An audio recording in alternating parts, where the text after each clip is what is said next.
My name's Ethan Harper, and if you told me 2 months ago that I'd accidentally text my icy cold boss that I was about to become a sugar daddy to a little wife, I'd have laughed in your face and gone back to my depressing assistant internship at Langford Corporation.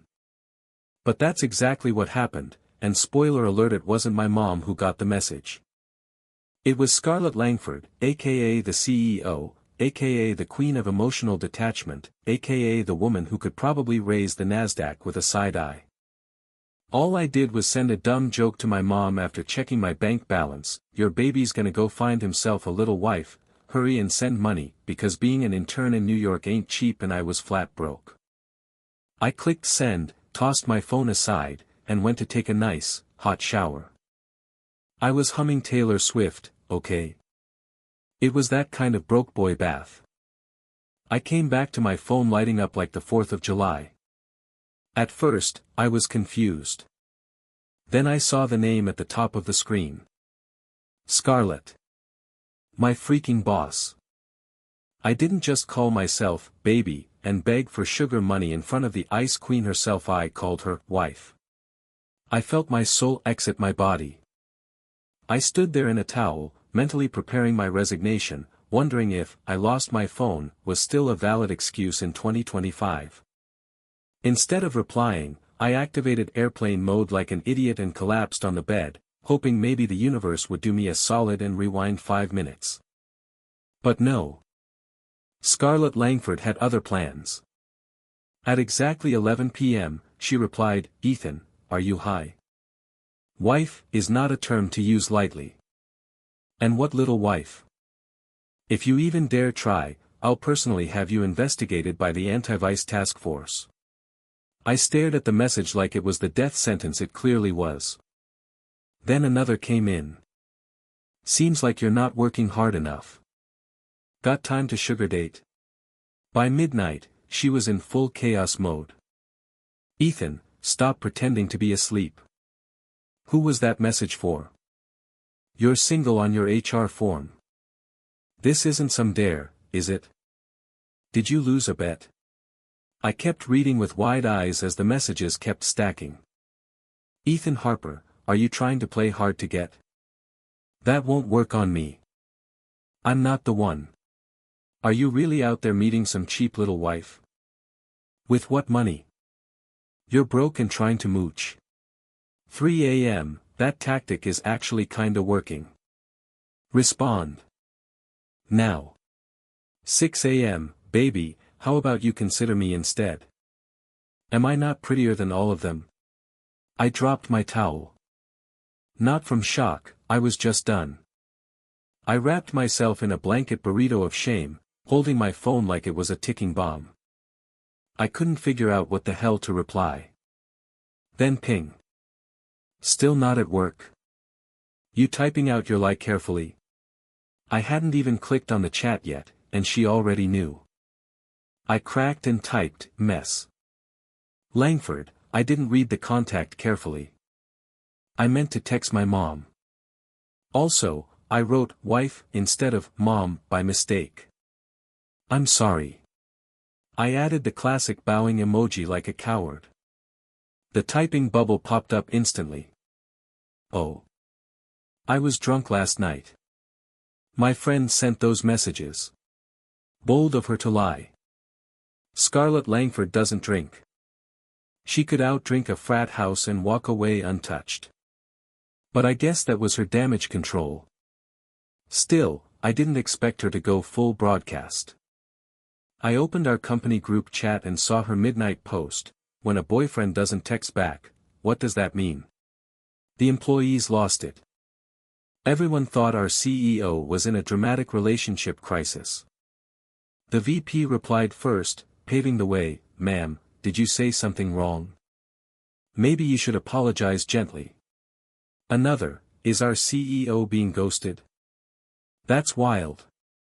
And then, "Girl, use your looks and that goddess body. He won't resist." I almost spit out my cereal. I was reading all this with the shakes of a caffeine addict, thinking, was this really our boss? The one who scolded me for putting her latte on the left side of her desk instead of the right? But in a dark corner of our internal chats, I was added to a new group, Drama Watchers 3.0. No Scarlett. No Zachary Chen, the peacock from PR. Just employees losing their minds. Who TF is making our CEO simp like this? I'd sell my house to find out who he is. Bet it's someone inside the company. She's been hanging around here more than usual. Is it that new assistant? Ethan Harper. The cute intern with the baby face? Excuse me. I'm 24. I just have a moisturized face. I was halfway through reading, he looks like he could be eaten alive by Scarlett, when my phone buzzed. Green bubble. From her. Where are you, baby? I froze. I refused to click. A minute later, message unsent. Then a new one, where are you working today? Wait for me. Was this a setup? Some sort of elaborate corporate prank? On my way to work, I finally replied, on my way, MS. Langford. Anything I can help with? No reply. Great. I walked into the Langford Corp lobby, ready to pretend none of this happened. That lasted 5 minutes. Ethan, bring in a glass of water, her voice rang from the intercom. I forced a smile. You're paid to serve. Do your job. I brought her water. She looked up from her desk, took off her gold-rimmed glasses, and stared me down. The air was thick. Thank you, she said flatly. Then, actually, this is too hot. Bring warm. I brought warm. Too warm. Bring cold. Cold. This is too cold. Bring ice less cold. She was testing me. I knew it. But the moment she reached for the cup, she whispered, so, the message. Was it really for your mom? My hand trembled. Yes, MS. Langford. Just a joke. Wrong send. She said, not believing a word. Because I wasn't hacked. I wasn't drunk. Everything I said was typed consciously. Including the part where I said I might be prettier than your sugar baby. I stared at her like she had grown wings. She stood up, walked around the desk, and reached for my hair. You didn't even dry this properly. Such a mess. Her hand was inches from my face. I slapped it away. Pure reflex. Then I turned and ran out of the room like I was fleeing a horror movie. By the time I made it back to my desk, I was sweating and trying to breathe like a normal human. No one seemed to notice. That was good. The office still saw me as the errand boy. Let them. I needed cover. I couldn't deal with her feelings if they were even real. She was hot, rich, powerful, and terrifying. I was just a broke intern with 3 job rejections and 1 IKEA desk. I glanced at the elevator. Zachary Chen walked in, all white suit and slicked back hair like a rejected K-pop idol. He winked at me and said, "You must be Ethan. Don't worry about the coffee today, I got it." I clapped. Wonderful. He mistook it for submission. Poor guy. He strutted into the CEO's office with a smug face and a latte. 3 seconds later, he got thrown out. Scarlett looked past him and locked eyes with me. Ethan, did you forget how to hear today?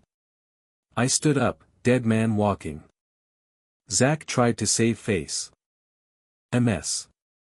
Langford, I offered to help. Oh really? I said sweetly. Let me just play back the recording. I hit play on my phone. Zach's voice rang clear, "Don't worry, I'll take it in. He's just a temp anyway." Dead silence. Scarlett's eyes sliced him apart. Mr. Chen, I don't recall assigning you this project. Nor did I see your name on the proposal. Who gave you authority? He stammered. Because no one had. He'd bullied his way into the role through family connections. She turned to me. "Ethan, please bring my water. And make sure it's perfect this time." I smiled internally. Petty revenge tastes so good. And so began my descent into chaos with the most dangerous woman in Manhattan. Scarlett Langford had officially lost her mind, or maybe I had lost mine, because ever since that accidental text message, my life turned into a bizarre fever dream of mixed signals, confusing power dynamics, and more water fetching than a firefighter on double shift, and yet even with all that chaos, I couldn't deny that there was a small part of Mike, a growing part that was starting to enjoy the attention. Not that I'd ever admit it out loud, especially not to the woman who literally made me sign a confidentiality clause just to enter her office, but the way she'd been looking at me lately made me feel like I was the last slice of cake at a birthday party full of sugar addicts. And speaking of cake, Scarlett was bringing me some real treats too, like casually sending me a $400 pair of sneakers with a sticky note that just said, "Return if ugly," or handing me iced lattes with a smile that looked like it was rehearsed but somehow still made my ears burn. And now the whole office was whispering behind my back. The Slack channel had turned into a fanfiction thread, and people were placing bets on whether or not I'd be moved to the Langford Family Trust Fund by Q4, but none of that compared to the absolute insanity that happened on Friday when she dragged me to the Langford Foundation Gala as her +1, which sounded harmless enough until she texted me, "Black tux, tailored fit, don't embarrass me," and I realized this wasn't just some regular corporate dinner but a full-blown red carpet event where billionaires pretended to care about orphans while subtly competing over who had the hotter date. And there I was, Ethan Harper, the broke intern with one decent suit and a pair of dress shoes I borrowed from my roommate, trying to survive the night without tripping over someone's diamond-encrusted poodle. I thought maybe I'd play the invisible wallflower role, stay behind Scarlett, hold her purse if needed, and nod politely when spoken to, but the moment we arrived, she looped her arm around mine and whispered, "Smile like you're worth $1 million," which was ironic because I had exactly $14.37 in my bank account, and yet for some reason, the way she said it made me straighten my posture and plaster on my best, "Yes, I'm successful and mysterious," face, which must have worked because every rich dude in the room looked mildly annoyed and every woman raised their eyebrows at me like I just walked off a magazine cover, and that's when I noticed Zachary Chin across the room, decked out in a blinding white suit like he thought he was Gatsby reincarnated, and when he spotted us, his face fell like a stock market crash. He stumbled over with fake swagger and said something about being Scarlett's escort, to which she replied, "Escort implies I needed help, I brought Ethan," and boom, just like that, I was officially declared the winner of the Langford Hunger Games. Except this wasn't a game and the prize might actually be public humiliation, which was exactly what happened when Zach got roasted in front of a crowd of socialites after trying to make me look like a backup plan, and Scarlett cut him off with, "I wouldn't trust you to escort my dog," and then grabbed my arm tighter like she was making a point. After that moment I knew two things: one, Scarlett didn't do things halfway, and two, I was 100% screwed because I couldn't figure out if this was a game for her or if she actually meant it when she whispered in my ear during the dance that I looked good enough to frame, which completely short-circuited my brain because just 10 minutes before that, I was Googling whether interns were allowed to date their boss, and now here I was holding her waist while she smiled like a woman who already knew all my passwords. I survived the night without fainting and got home thinking maybe I'd wake up from this dream, but nope. The next morning she sent me a text that just said, "You're not allowed to get sick," and then followed up with, "Because I'd miss you, idiot," which is insane because Scarlett Langford doesn't miss people, she fires them, yet there she was being almost clingy, but in a sexy CEO way, and I didn't know whether to run or lean in, but my body made the decision for me when I got the flu 2 days later and tried to call in sick, only to have Scarlett herself show up at my apartment holding a thermos of red date tea and a grocery bag full of overpriced organic soup, and the second she stepped inside, I realized I was wearing Scooby-Doo pajamas and had a neon orange heat patch stuck to my forehead, which made her burst out laughing for the first time since I met her, not a fake corporate chuckle but a real, soft, nose-scrunching laugh that made my heart do something extremely embarrassing in my chest. I tried to play it cool and offered her a seat, but she just walked right into my kitchen like she lived there, opened drawers until she found a spoon, and proceeded to feed me soup like I was a toddler in a Michelin star daycare, and it would have been humiliating if it wasn't kind of nice. I don't know how else to describe it. She wasn't trying to dominate the room like usual, she wasn't giving orders or using her CEO voice, she was just Scarlet, still intimidating as hell, yes, but also warm and weirdly domestic. She even wiped my mouth at one point and muttered something about how I should really drink more water if I wanted to avoid dehydration and heartbreak. And then out of nowhere she sat on the edge of my bed and said, "You know, I wasn't lying," and I blinked at her, half dazed. "About what?" I asked, and she leaned forward just enough that I could smell her perfume, low and sweet like warm amber, and whispered, "I really do think you're cuter than every little wife in this city," and then she kissed me, quick and firm like she'd been dying to do it since the water-fetching wars began, and my brain completely melted. I couldn't even remember what being sick felt like. All I knew was that Scarlett Langford had just kissed me in my Scooby-Doo pajamas and now she was asking if I wanted more soup or more kisses, and before I could answer she was already pouring both, and that's how I knew whatever this thing was between us, it was going to be complicated, messy, completely inappropriate. And absolutely unforgettable. I wish I could say that kiss was a one-time fever dream, some flu-induced illusion that disappeared once the meds kicked in, but no, Scarlett Langford wasn't playing games anymore, and whatever invisible line we'd been towing since I sent that stupid message had officially disintegrated, because the next day she started texting me like she'd been waiting for an excuse to unleash her inner soft-core romance novelist. I woke up to a green bubble that said, "Ethan, you looked adorable in your sleep."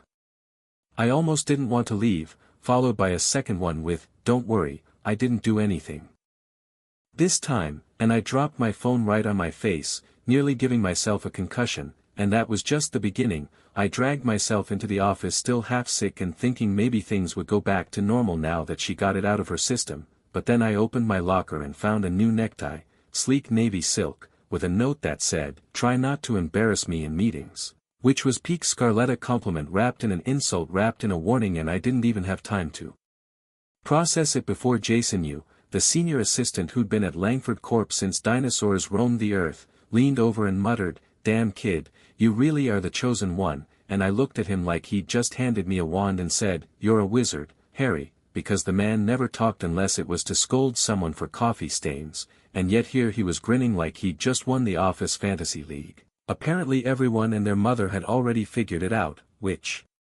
explained why the whole company started treating me like I was radioactive, too hot to approach but too juicy to ignore. Even the IT guy who once threatened to suspend my account for using too many emojis now smiled and asked if I wanted VIP bandwidth, whatever that meant, but not everyone was happy about it, especially not Zachary Chen, who'd gone from passive-aggressive to openly hostile in the span of 1 week. He'd strut past my desk wearing louder suits and cologne strong enough to trigger fire alarms, pretending not to notice me while deliberately talking about men who think they can sleep their way to the top, which was hilarious coming from a guy who once brought Scarlett 12 dozen roses and got them all returned with a memo that said, "Langford Corp doesn't accept bribes," but the real bomb dropped at our Monday morning briefing when Scarlett, in front of everyone, slid into the room 10 minutes late, wearing a black turtleneck, slick ponytail, and the kind of makeup that could end wars, and casually said, "Ethan, take notes today, your handwriting's prettier,"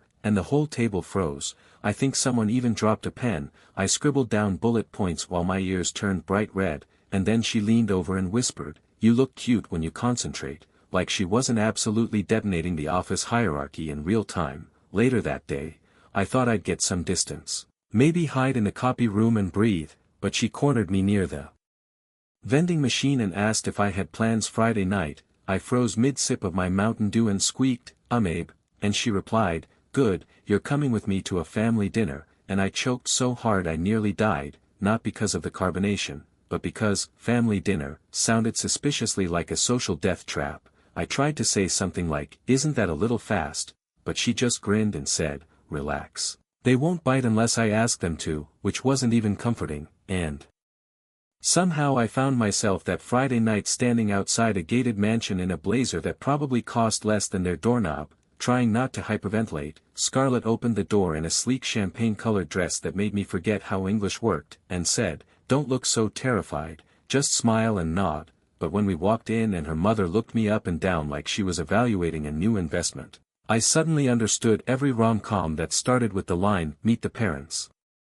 Dinner was fine if you consider being interrogated on your GPA, salary, family origin, and dental history, fine, but Scarlett held my hand the entire time, squeezing it just tight enough to remind me she was on my side or maybe just to make sure I didn't run for the door, and when her cousin asked how long we'd been dating, she answered smoothly, "He's still on probation," which made the whole table laugh except me, because I wasn't sure if she was kidding or if I was genuinely about to be fired or married depending on how dessert went. We survived dinner, barely, and as we drove back, I stared out the window and said, "So this is real," and Scarlett replied, "Ethan, you think I'd go through all this effort just to prank an intern?" And I didn't have an answer because yeah, honestly, maybe, she was terrifyingly efficient, but then she added, "You're mine now, whether you like it or not," and I wanted to object, to say something witty or snarky, but all I could think was that her voice got softer every time she called me That Minnie, and it made me want to believe her.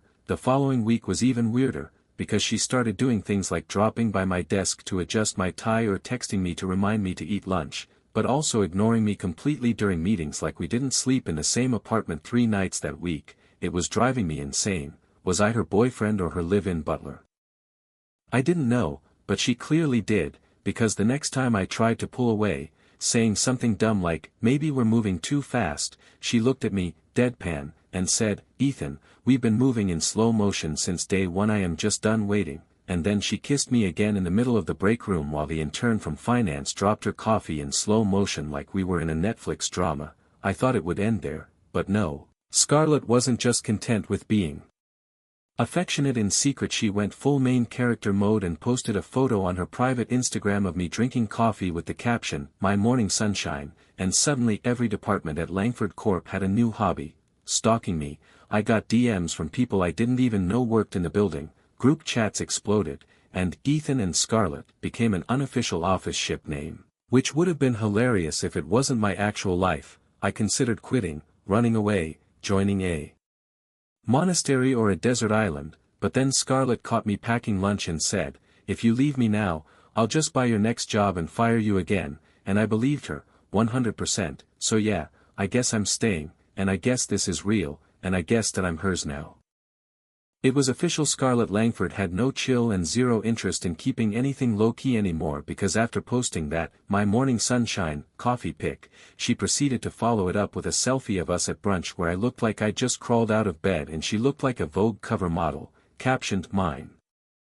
Finally, and I swear the company Slack exploded harder than a startup IPO, people were making memes, someone started a countdown timer for our wedding, and I walked into the break room that day to find a freaking printed flowchart on the wall titled, "Ethan's Rise to Power, from Coffee Mule to CEO's Main Dude," and if that wasn't bad enough, Zachary Chen was standing there next to it with a face like he'd just bitten into a lemon dipped in humiliation. He tried to play it cool like always, said something about how real men keep their relationships private, and I just smiled and said, "Yeah, well, real men don't get kicked out of galas," which shut him up for about 3.5 seconds until Scarlett herself walked in, took one glance at the poster, and instead of tearing it down like a normal boss, she straight up laughed, took a photo, and posted it on her story with the caption, "Accurate." I couldn't believe it. This woman was supposed to be the corporate Terminator, the queen of emotional distance, and now she was acting like a whole lovesick teenager with a billion-dollar credit line and a dangerous addiction to PDA,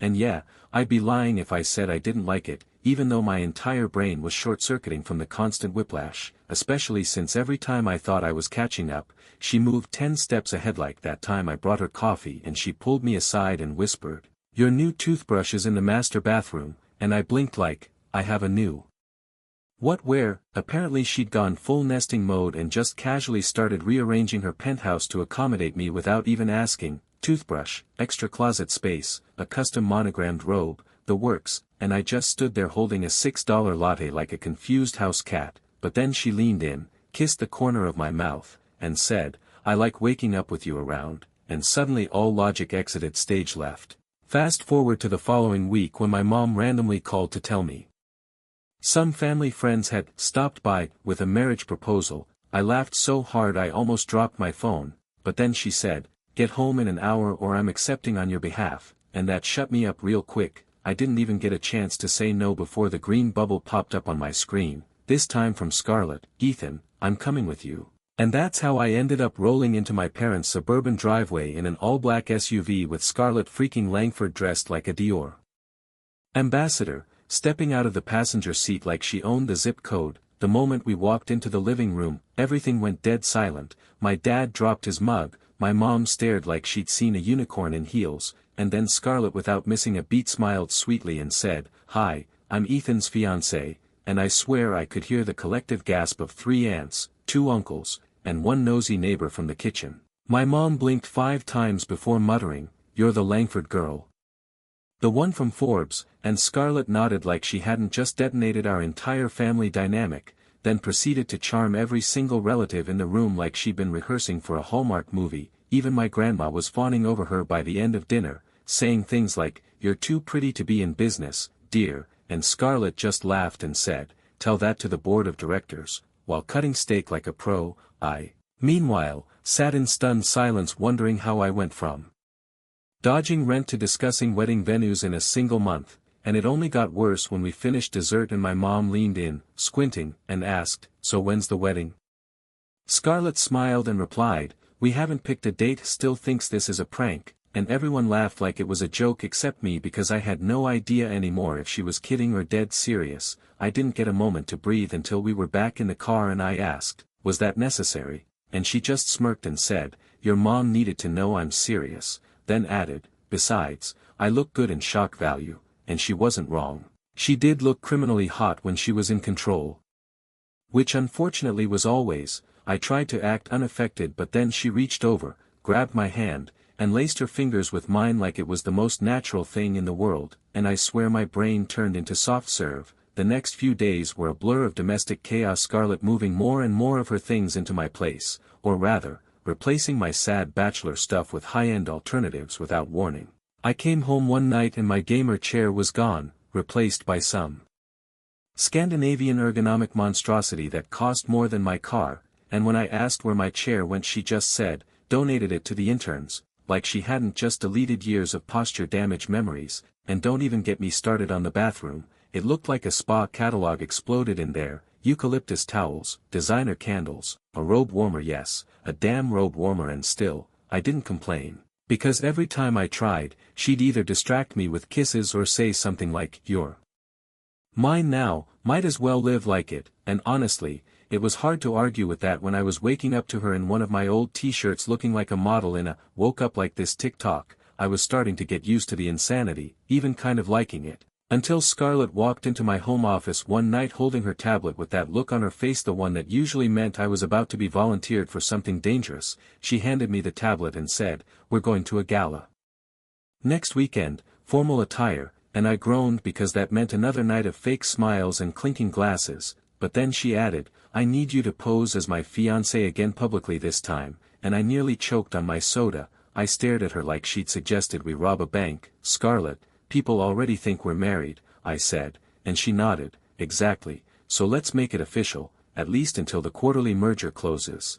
I raised an eyebrow, "So I'm a strategic asset now?" And she shrugged, "You've always been valuable, I'm just leveraging the PR angle," and before I could even process that, she kissed me, handed me the tux measurements, and walked out of the room like she hadn't just proposed a fake engagement with all the emotion of a stock report. But then again, that was Scarlett Langford, calculated, confident, and somehow, still completely capable of making my heart stutter every time she smiled at me like I was her favorite investment. I thought I understood what chaos felt like until Scarlett Langford announced our fake engagement at the Langford Weston Charity Gala in front of half the city's elite and 3 separate Forbes journalists, and the wild part was that she didn't even blink while doing it. 1 second we were posing on the red carpet, her hand looped around my arm and that signature CEO smile plastered perfectly on her face, and the next, she leaned in just enough for the photographers to catch it and whispered, "You look good tonight, fiancé," loud enough for a mic to pick it up, and just like that, boom, trending topic on X, number 3 in the nation. I kid you not, the group chats at work detonated so hard the HR director had to send out an official message reminding employees that romantic developments in upper management are not to be speculated on publicly, which only made people speculate harder. Someone even made a slideshow called From Assistant to Affianced, the Ethan Harper story, complete.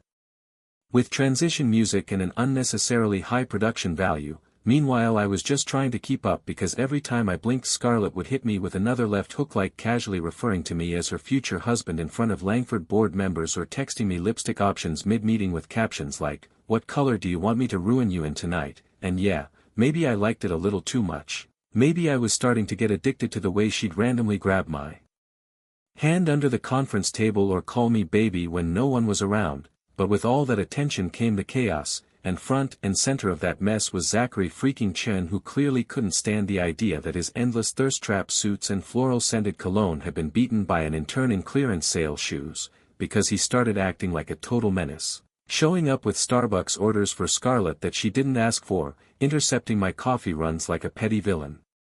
Even calling me Junior in front of clients, which was ironic considering he was the one who got demoted last quarter after trying to micromanage the company TikTok account. But the real drama peaked when Scarlett caught him outside the executive lounge pretending to wait for someone, while scrolling through her IG highlights like a stalker, and instead of going nuclear like I expected, she just looked at him, cold as ever, and said, "You're embarrassing yourself," then turned around and handed me the office keycard she'd just removed from his pocket, and I swear I heard 3 people audibly gasp from behind the frosted glass. Later that night, while we were both at her place, I asked why she hadn't fired him yet, and she just shrugged and said, "Every empire needs a clown," which made me laugh so hard I almost choked on my takeout noodles. It was weirdly domestic, eating Thai food on the floor of her $1 million penthouse while she reviewed merger docs and let me scroll through memes on her tablet, and somewhere between pad CEW and an unsolicited foot rub she suddenly looked at me and said, "So when are you going to stop pretending this is just an act?" And I froze, because I didn't know if she meant the fake engagement or the way I kept pretending I wasn't falling headfirst into whatever the hell this was. I tried to stall, said something lame like, "You're the one who started the act." But she didn't even flinch, just looked at me with those laser-sharp eyes and replied, "Maybe, but I'm not acting anymore." And that right there was the moment I realized I'd been walking through this whole thing thinking I was the one in danger, when really she'd already crossed the line and just hadn't told me yet, and I didn't know what to say, so instead I kissed her, long and slow, like I was trying to memorize the taste of her laugh, the scent of her perfume, the way she always bit the inside of her cheek when she was nervous but didn't want to show it, and she kissed me back like I was the answer to a question she'd been too proud to ask. The next morning we showed up to the office late and smiling, and everyone in the building knew. No one said anything directly, of course, but there was a suspicious amount of grinning interns, and suddenly every break room had scented candles and snacks like they were prepping for a wedding shower. And just when I thought things had stabilized, just when I was starting to think maybe this could be our new normal, my mom called again, this time with a tone that made my stomach drop. "Ethan, come home, now," she said, and that was it. So I dragged Scarlett with me, both of us thinking maybe it was another random matchmaking ambush or distant cousin drama. But when we walked into the Harper family living room, I immediately knew something was off. The air felt too quiet, too staged, and that's when I saw him, Mr. Langford, as in Scarlett's father, sitting across from my dad like they were old college buddies instead of business titans with matching Rolexes and 5 decades of rivalry between them. And Scarlett went stiff next to me, jaw tight, voice clipped as she said, "What are you doing here?" And he just smiled, polished and patronizing, and said, "Settling the engagement, of course," and I swear time stopped. My mom gasped. My dad looked like he wanted to disappear into the couch, and I felt my heart sink because suddenly everything made sense. The quiet invitations, the way our names started appearing in articles as a power couple, the way Mr. Langford had started, coincidentally, appearing at charity events I was invited to, and before either of us could object, he pulled out a file and slid it across the table, crisp and beige with gold foil lettering, Langford Harper Merger Draft Agreement, and there it was, in black and white. Our entire relationship boiled down to a strategic alliance. I turned to Scarlett expecting fury, betrayal, denial, but she looked calm, almost too calm, and then she stood up, stared straight at her father, and said, "You're late." I blinked, confused, but she continued, "We already handled the engagement on our term series, just catching up," and she reached for my hand in front of everyone, no hesitation, no bluff, and said, "He's not your bargaining chip, he's mine." and I swear to God I almost fell in love with her on the spot all over again, because for once, I wasn't just the assistant or the intern or the accessory, I was hers, and she made sure the whole damn world knew it.